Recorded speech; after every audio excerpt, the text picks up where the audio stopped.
Hello, and welcome to the Feeling Good podcast, where you can learn powerful techniques to change the way you feel.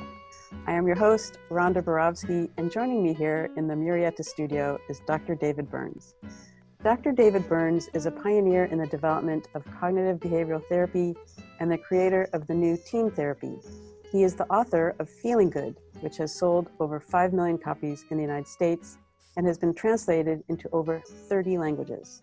David is currently an emeritus adjunct professor of clinical psychiatry at Stanford University School of Medicine. Hello, Rhonda. I never know what's going to come out of my mouth. I know. It's like an instrument. Well, welcome everyone to episode 198. We're going to start off today with an announcement from David first, then some endorsements, and then we're going to do another series of Ask David questions. And we got great questions for you today, and lots of them, and we'll try to give real short answers if we can. But the announcement is that I'm working on an app with a number of extremely talented colleagues, a Feeling Great app, the goal being a tool you could use to help yourself change the way you think and feel, develop greater happiness, even if you're not seeing a therapist, or to speed your recovery if you are seeing a therapist. And we need beta testers. A beta tester is someone who will listen to a small portion of the app, or as much as you want really, and provide feedback on what you like and dislike. And then we'll take your feedback and edit and modify the app to make it more effective.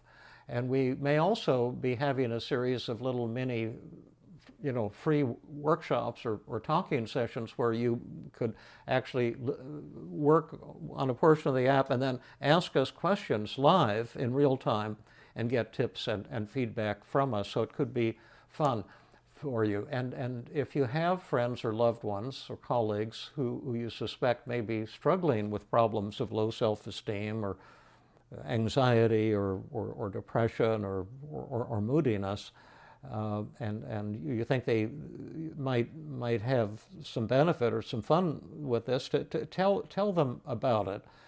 We're especially eager to find people who've never heard of David Burns and aren't familiar with the work, because and maybe people who've never been in therapy before. Yeah, anybody who would like to come and give us a feedback, and you might just spend 30 minutes listening to 3 or 4 lessons, so just a small portion of the app, and then tell us what you And like. how do they sign up? They just go to my website, feelinggood.com. That's one word, feeling good with 2 G's in the middle. Feelinggood.com/app, APP. That's all. Just go and put your email address there, and then one of my colleagues will contact you and get you hooked up for some beta testing. Sweet. That sounds fun. Also, there's tons of free resources on my website for friends and colleagues of yours who may be feeling down or down on their luck or stressed out or unhappy or moody. Not only the podcast, there's free lessons on getting out of depression, free lessons on getting out of anxiety, free lessons on developing more loving relationships. So you could do a favor for a friend or loved one who's feeling down. Nice. Okay, so I'm going to read a couple of short endorsements that are pretty sweet. Regarding episode 189, How to Crush Negative Thoughts, which was all or nothing thinking, we got a really cool short one from Majid, and he wrote, "Thanks, Dr. Burns and Rhonda. Awesome and really great episode. I'm so excited to follow all and learn more about the negative thoughts. Keep up the good work." And then we have a really, very flattering one from Pakistan. Sohaib wrote, "Dear Dr. Burns, you're not a man, you're a miracle. I'm sending extreme love and support to you and all of your family from me and my friends from Pakistan." And then we've got a few short ones regarding episode 187, which was the live therapy with Michael, the awesome Atlanta team therapy session. And a listener from Spain wrote, "The podcast with Michael was outstanding, possibly the best ever. For a moment, I thought you had brought his son to Atlanta, something like out of the TV show This Is Your Life." And someone from Kansas City wrote, "This was an awesome podcast, a mind-blowing listening experience. It really touched my heart." And then lastly, Greg wrote us regarding that same podcast. That was a tremendous podcast. Another tear jerker. Thanks to all the team, Greg.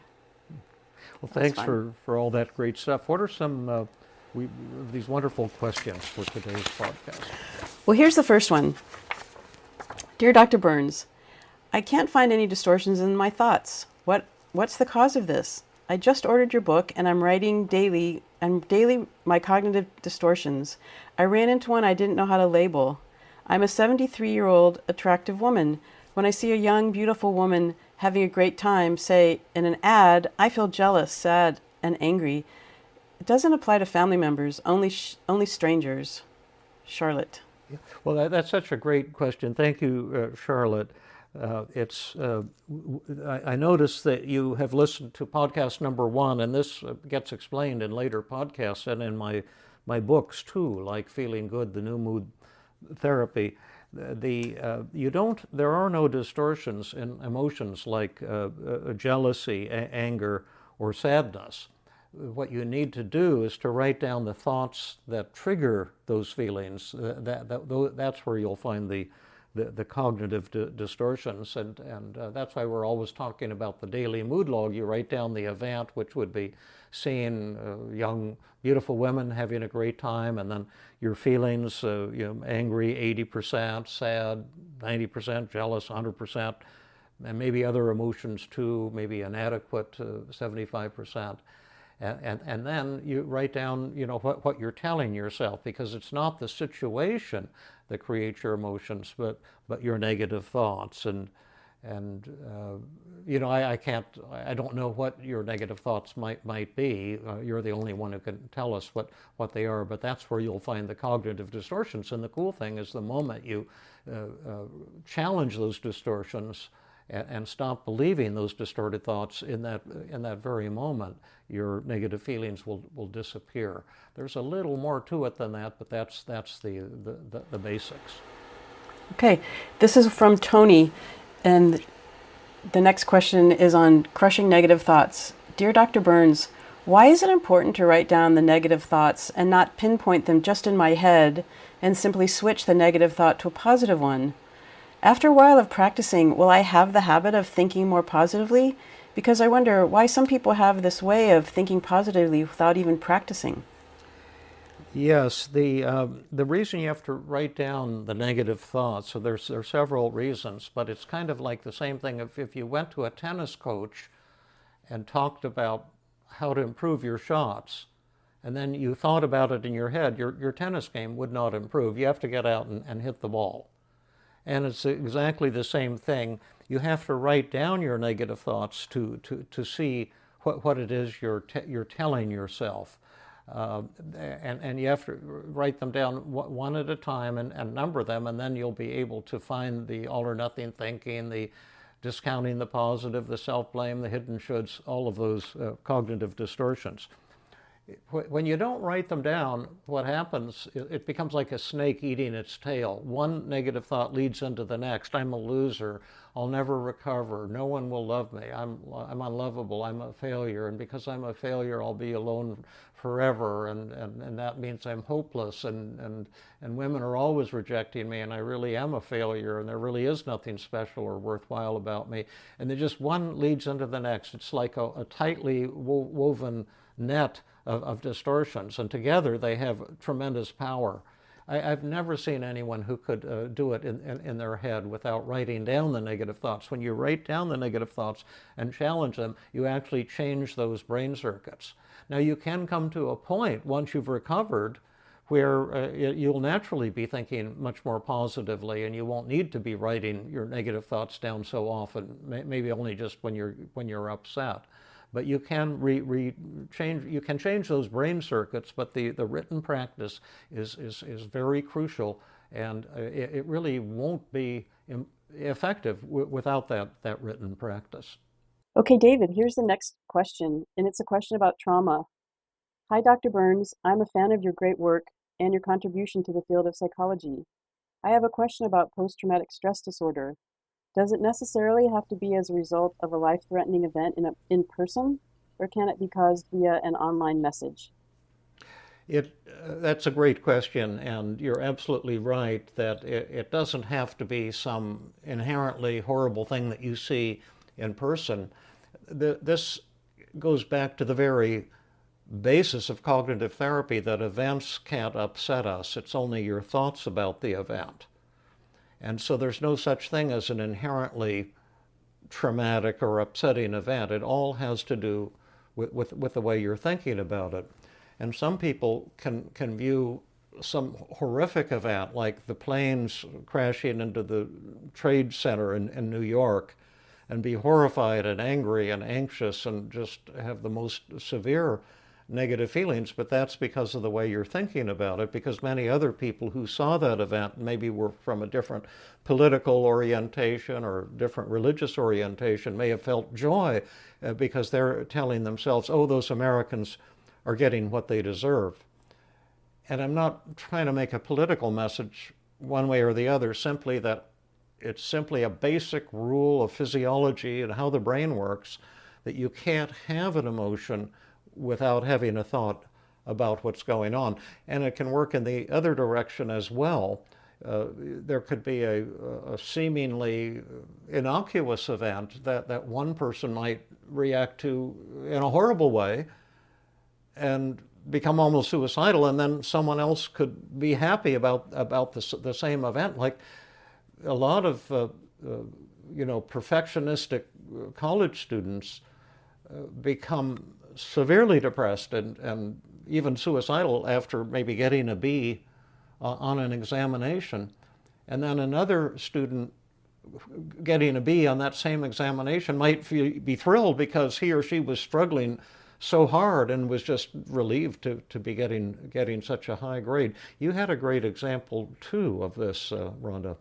Yeah, I've worked with high school students who haven't been invited to a big party at someone's house and have felt rejected and so depressed they considered suicide, when other people have been really elated and happy not to have to socialize with that group of kids. Yeah. So that I hope this makes it clear, but it's an especially important point, because if you look in the DSM-5, the Diagnostic and Statistical Manual of Mental Disorders, they make this big deal about to have PTSD, you have to have seen some horrific event in person or something like that, and if it's just something mild like getting divorced, you're not allowed to have PTSD, and that's just totally nutty. It's just a naive point of view. There's a lot of merit in the DSM, but tremendous conceptual and philosophical problems and practical problems with it, and that's one of them, that you have to follow all these rules to have these so-called mental disorders, and a lot of the rules, like that one for PTSD, are, to my way of thinking, just goofy. I'll give you one more example. I used to have a severe blood phobia, and I've told the story of how I got over it working in the emergency room of Highland Hospital up in Oakland.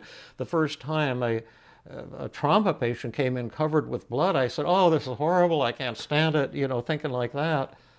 And then after going up and working with a patient and helping to save his life, I had the thought, wow, I'm actually overcoming this fear, and I'm a part of this medical team. And when I thought about it that way, my negative feelings vanished.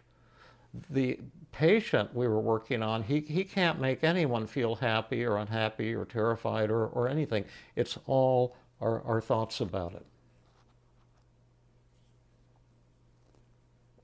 And I might just say one more tiny little point, that's actually liberating.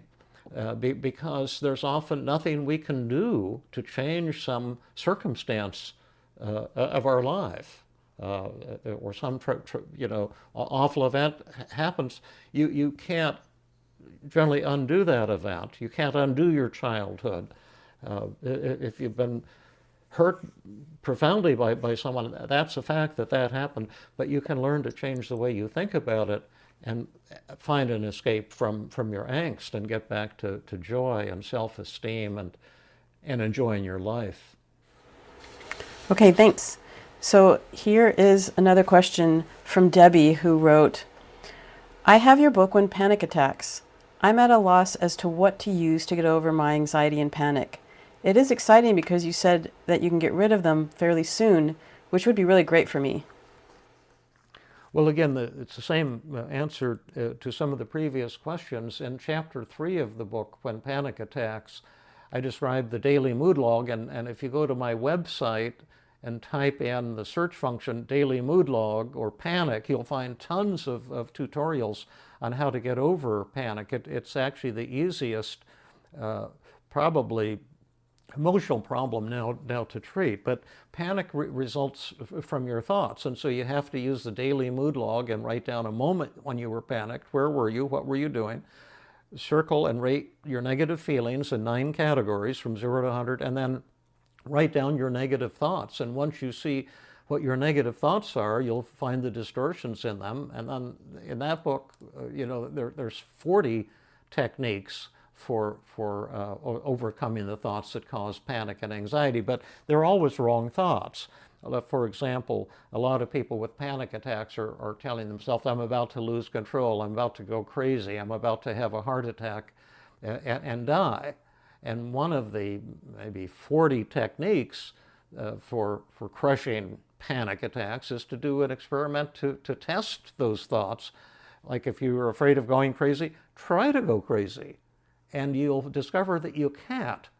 And the moment you make that discovery, probably years of suffering with panic attacks can suddenly end. But everyone is individual, everyone is different. There's no techniques. I pretty much resent it when therapists try to teach helpful techniques to people with anxiety and panic, like deep breathing and things to try to control the anxiety.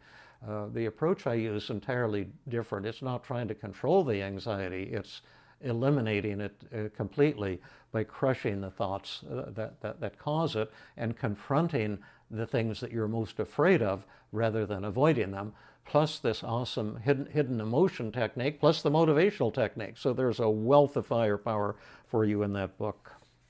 Okay, awesome. The next question, where we have the headline, Do Demons Cause Depression? And this was written by Brian, and he started off commenting on podcast 189, which was about all or nothing thinking. And he wrote, Hi, Dr. Burns. Amazing podcast as always. I have a question. Have you ever encountered anything in your patients that you might consider supernatural? I am Catholic, and there's the idea that demons can cause depression or mental illness. I know it sounds crazy, but I have seen weird things. Thank you, Brian.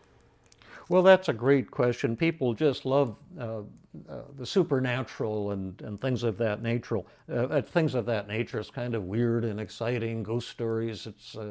I used to be and still am kind of fascinated by that stuff. But in fact, depression results from negative thoughts and not demons. And that's good because you can learn to change the way you think and feel. That's what team therapy is all about. And you should also be reassured that although team therapy is entirely secular, it's developed through science, it's a data-driven form of therapy or form of self-help, the things you discover when you crush the thoughts that are upsetting you will be entirely consistent with your own religious belief, your own religious faith. And in many cases, at the moment that a person recovers, your understanding and faith in your own religious upbringing becomes greatly deepened. I'm not trying to sell any religion here, but even if you're an atheist, you have deep beliefs that are important to you, and those beliefs, religious or otherwise, will always be deepened at the moment of recovery. This is a pro-spiritual kind of therapy, although it's anti-religious. I would say that I'm not promoting religion, but it's not just about feeling better and going into joy. It's about spiritual enlightenment, really. Nice. Okay, here's your next question. That was a really beautiful response to Brian. Well, thank you. Yeah. The title is, How is Sarah now? Is anger just ossified tears? Dear Dr. Burns, I am an old, fossilized, blind British harpsichordist and a devoted fan of your podcast. I'm slowly making my happy way through the 27 hours of the audiobook version of Feeling Good. I have 2 questions. First, as a floating OCD sufferer for 70 years or so, I wildly enjoyed Sarah's high-speed cure in podcast 162. With this new coronavirus threat, has her cure been reversed? And finally, my second question is, I've been enjoying and benefiting from your section in the book on anger. I wonder whether you might have left out one aspect of anger. I've often thought that, as well as hatred and violence, anger could be designated as ossified tears. And believe me, in my case, sometimes they've turned into unbreakable rocks. Keep up the great work, Dr. Burns. We all need such a unique communicator and erudite intellect as you. And I fervently hope you can stay clear of this virus. Very best and thanks, John Henry.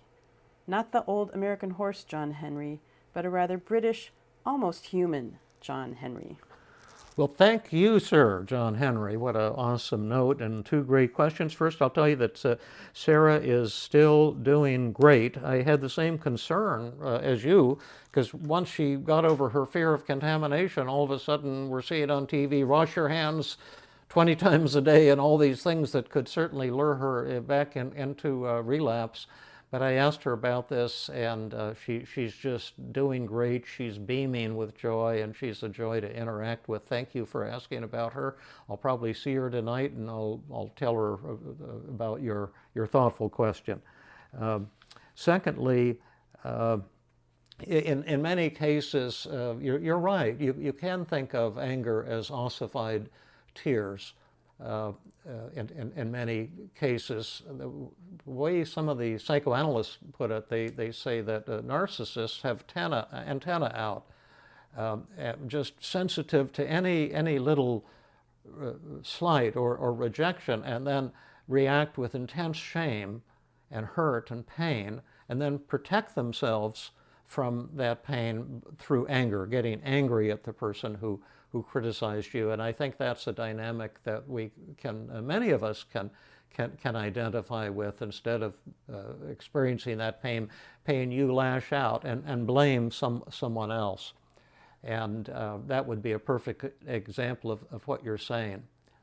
At the same time, I don't think there are simplistic explanations that fit everybody, and I think many people enjoy anger and enjoy hurting others and putting people down, and it's not a reaction to hurt, but actually a joy in exploiting and hurting others. It's the dark side of human nature, and I think it's very real. So thank you for those 2 wonderful questions, John Henry, and you old blind harpsichordist, you have a tremendous personality, and I find myself liking you a whole lot. Mm-hmm. Me too. Okay, here's another question, number 7. How do you explain the basic concepts of Team CBT and cognitive distortions to patients who are not familiar with your work? Hi, David and Rhonda. You previously answered a question of mine on your podcast, and it was quite helpful. Thank you. I have a new, unrelated question. While the live sessions have been very illuminating in many ways, your patients have always been trained therapists who are already familiar with the concepts of Team CBT and cognitive distortions. I understand this is an ethical necessity. As a family physician, I struggle with that first step. How do you introduce the concepts of cognitive behavioral therapy and Team CBT and the cognitive distortions to non-therapist clients? I imagine it must take at least a full session just to do education on the distortions. Well, there's many answers to that. I'll provide 2, and I think you've got some great direct answers also. And thank you. I'm thrilled when a family physician like yourself, Calvin, is getting involved in the human side of medicine, which I think is vitally important, even because a high percentage of physical aches and pains are actually the result of family problems and depression and anxiety and anger. One simple thing you can do is to prescribe my book, Feeling Good, the New Mood Therapy. You can get it like really nice used copies for under $9 on Amazon. So it's not expensive, and 2/3 of the people who were given a copy of that book who have moderate to severe depression improve or recover within 4 weeks. There's been many outcome studies that have demonstrated that. And the reason I mention it is I wrote the book for people like you so you could prescribe it to patients, and the book will explain all those things to the patients.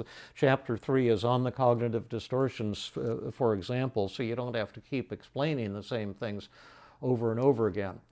In addition, at my hospital in Philadelphia, I've probably mentioned this, but we turned our whole hospital, which was at the time called the Presbyterian University of Pennsylvania Medical Center, we turned it into, did all group cognitive therapy. We outlawed individual psychotherapy. And we had many people from our area desperately needing help, and we treated everyone in groups. The groups were led by people from the neighborhood who were following the outline in my book, 10 Days to Self-Esteem, and we had people who couldn't read or write. We had a lot of homeless people. They didn't have any idea who I was, and we just taught everything in very simple terms, instead of all or nothing thinking, we called it black and white thinking, and had posters with the distortions, and we had a checkerboard. We had a little icon for each one. But we just explained things in simple terms, that it's what you're telling yourself that makes you upset. And when you're depressed or anxious, you're telling yourself things that aren't true. And let's write down, or I'll write down for you, what are some of the things you're telling yourself when you're upset.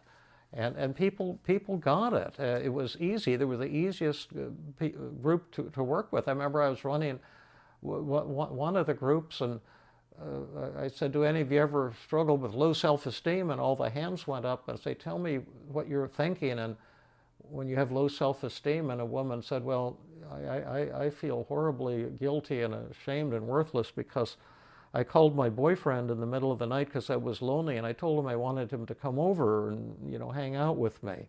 And he said, well, I have a new job tomorrow. I've got to get some sleep. But I pressured him because I'm very needy and I'm kind of a demanding person. And he doesn't even have a car, so he had to walk to my apartment in the middle of the night.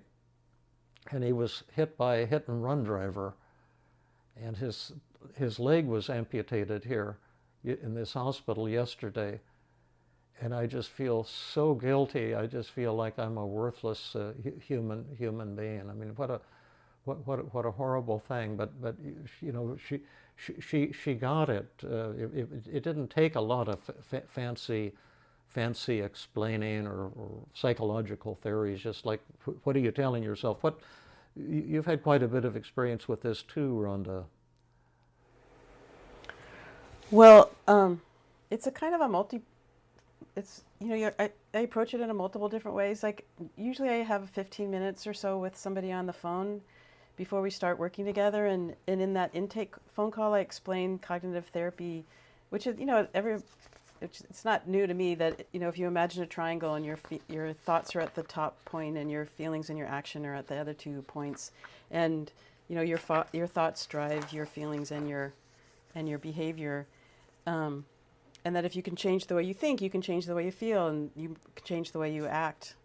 And then, David, you've given this really terrific example. Like, if you're walking in the woods by yourself and you hear a twig and you think, oh, there's a murderer behind me, you're going to have certain thoughts of fear and vulnerability and panic. But if you're walking in the woods and you hear a twig break and you have the thought, oh, that's my friend coming up to keep me company and share the hike with me, you'll have feelings of happiness maybe and contentment. And there are a lot of different examples of that kind of way that you can change the way you think, and that will change the way you feel. And there's a lot of ways that those can just make some pretty logical sense. And then I don't really explain cognitive distortions in the intake discussion, but when we're going through the team model and we get to the point where we are identifying the distortions for the first time, it's simple. I just explain that cognitive distortions are embedded in our negative thoughts, and they're just simply ways that our minds convince ourselves of things that aren't really true. And by this time, I've already asked my patients to read the book Feeling Good, so they have had the benefit of learning how Dr. Burns, how you, David, described and teach about cognitive distortion, so they've had that psychoeducation. But still, even if people don't understand cognitive distortions by hearing what they mean in language, as we go through the process of identifying the distortions, they pretty soon understand what the distortions are, and just on an experiential level. That's great. We've done 7. Is that enough for today's podcast, or should we try to squeeze in more? Or? Well, it's 30 minutes. We have 3 more? We have 3 more. Maybe we could just do these quickly. Okay, yeah, let's do that. Good idea. So this was someone named Shivam. I hope I'm saying your name right. And she wrote, "Hi, Dr. Burns. I saw how Ramesh got changed," and I don't know who she's talking about. I don't remember who He Ramesh was a is. fellow I treated who was paranoid, and he had been getting fired 6 times from his job. And Oh, that was a long time He ago. was angry and anxious, and he had just a remarkable transformation. Okay, well, her question is, I want that kind of change in my life, but I have a doubt.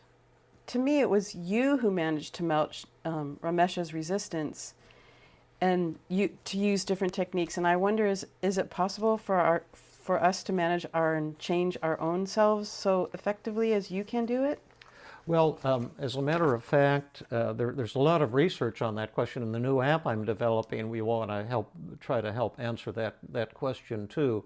I mentioned earlier in the podcast that 8 or 10 controlled outcome studies have documented that if you hand my book Feeling Good to someone who's moderately to severely depressed, within 4 weeks they'll be feeling a lot better, maybe even completely recovered.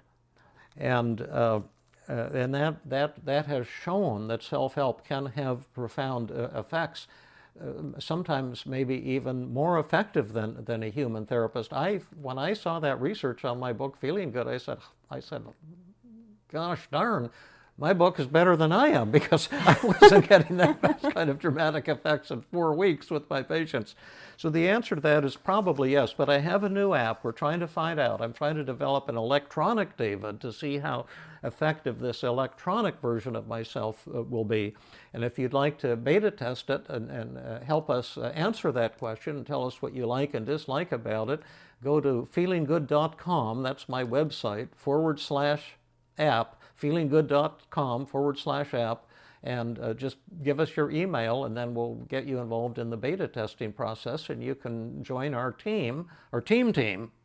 In other words, team of people using team therapy, and you can help us answer that question. And thank you so much.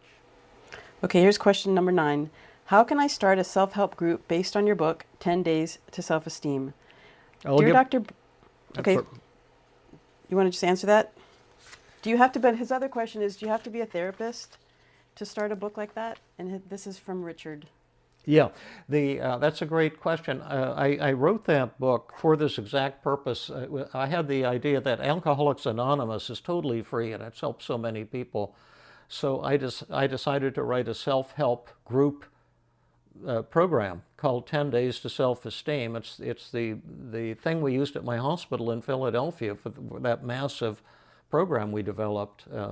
And there's also a leader's manual you can get also on Amazon. The leader's manual is only electronic.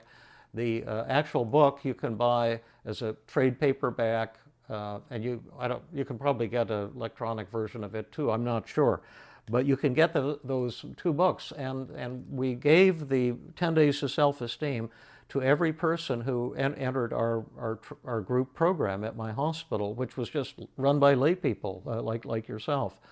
And in addition, we gave the group leaders a copy of the leader's manual, so they would know how to set up and run the group. So everything you need to know to create such a group is right there. And before I published that book, I had pilot tests in all over the country, in churches, synagogues, universities. We even had one I think it was at the CIA in Washington. And they said the CIA agents wouldn't be allowed to enter a depression treatment program, so that's why I changed the title to 10 Days to Self-Esteem. They said, oh yeah, they can go into a self-esteem program. They didn't want the stigma of depression. But those groups were very effective, and they were all run by lay individuals. It was just a 10-step, 10-week program. Great. Okay, here's our final question. How can I find my favorite podcast? Hi, David. I'm a therapist and was reminded of one of your podcasts as I was listening to a particular patient. I wanted to share that episode with my patient, but I couldn't find it and I felt so silly. Can you point me in the right direction to retrieve podcasts? Yes, I'm going to answer this in two ways. First, I think that was the man from Iran, Mark, who is a physician and a wonderful human Well, I didn't being. read the whole podcast. I mean, I didn't read the whole letter. She also wrote that the episode she was listening to was where a father empathized and listened in a new way to his adult children and had a miraculous turn of events in the relationship he had with them. Yeah, I think that was Mark. He's an OB/GYN physician from Iran and one of my favorite people, and he has really worked hard on the 5 secrets. He even formed his own practice group with friends, and they've been practicing once a week, practicing the 5 secrets of effective communication for many years, and so he's gotten good at it, and indeed it did transform his relationship with his oldest son, and we had a podcast on that very topic, a live treatment of Mark. But the bigger answer to your question is that on my website, feelinggood.com, you can click on the podcast tab, and they're all listed with links. But even better, there's a search function on every page of my app, including the home page, and you can type in any topic of interest, like a depression or communication or Mark. You could type in his name, or father-son, and suicide, panic treatment, and you'll instantly be presented in beautiful layout all the relevant podcasts on that topic, plus blogs as well. So you'll instantly get a wealth of wonderful information. So if you're a student or a therapist or just an individual looking for help with some problem like panic attacks or chronic worrying or social anxiety or mild depression, severe depression, whatever it is, there's tremendous free resources for you on my website, feelinggood.com. We're creating new classes that are free as well. I have tons of free goodies for you, so please use the website, and I want to help you, and Rhonda wants to help you transform your life to feeling greater joy, greater self-esteem, greater peace, greater intimacy, greater creativity. That's what our tools are designed to do, and they can be quite powerful. Nice. Okay, well, I want to thank everyone for sending these incredible, really interesting questions to you, David, and your awesome answers, which are really helpful. Thank you, Rhonda. Thank you. It's a joy to work with you. Do you want to tell people, give them an update on the planning at all of your awesome new center? Is it going to be in Walnut Creek or in Berkeley, the Feeling Great Therapy Center? Right. Well, there's 6 therapists, including me. 4 of us are going to be in a brick and mortar actual building in Walnut Creek, and we're all going to be available to do online therapy. We're going to be launching our website June 1st, and I'll be really excited to keep you posted about it. So can we put some contact info for that new program on the show notes, or we'll defer that? Well, let's do that when the website's up. Okay, but it'll be up by the time this podcast is published, right? Oh yeah, it will be, definitely. Okay, cool. Okay, thanks. Thank you so much. Thank you, everybody. We sure appreciate your listening, and we appreciate your support as well. This has been another episode of the Feeling Good podcast. For more information, visit Dr. Burns' website at feelinggood.com, where you will find the show notes for this episode under the podcast page. You will also find archives of previous episodes and many resources for therapists and non-therapists. We welcome your comments and questions. If you want to support the show, please share the podcast with people who might benefit from it. You could also go to iTunes and leave a 5-star rating. The theme music is Gypsy Jazz in Paris, 1935, composed and performed by Brett Van Donsel. I am am your host, Rhonda Borowski. We hope you enjoyed this episode. I invite you to join us next time for another episode of the Feeling Good Podcast.